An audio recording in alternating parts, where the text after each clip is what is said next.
প্রিয় দেশবাসী, আসসালামু আলাইকুম। রক্তস্নাত জুলাই আগস্ট 1 বছর পর আমাদের মাঝে ফিরে এসেছে। দীর্ঘ 16 বছর ফ্যাসিস্টদের নির্মম অত্যাচার, নির্যাতন, গ্রেফতার, হত্যা, খুনের মাধ্যমে গণতন্ত্রকে ধ্বংস করে এবং এক দলীয় শাসন ব্যবস্থা চিরস্থায়ী করতে চেয়েছিল আওয়ামী শাসক গোষ্ঠী।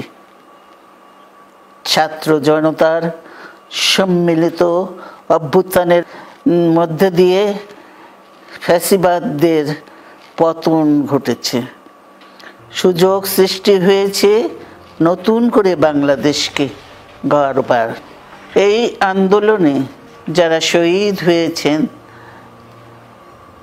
তাদের জানাচ্ছি আন্তরিক শ্রদ্ধা, আহতদের সমবেদনা।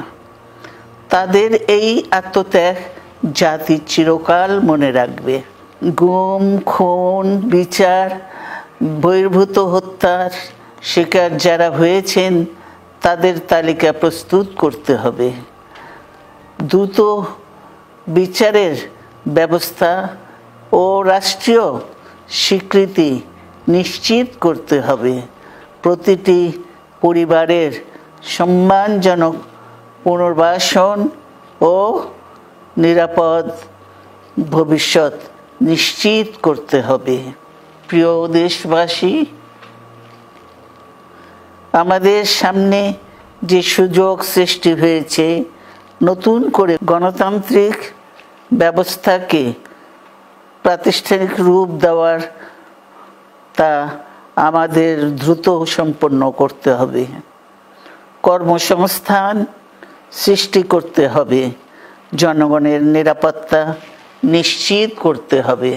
সর্বোপরি বাংলাদেশের স্বাধীনতা, সার্বভৌমত্বকে রক্ষা করতে হবে যে কোনো মূল্যে।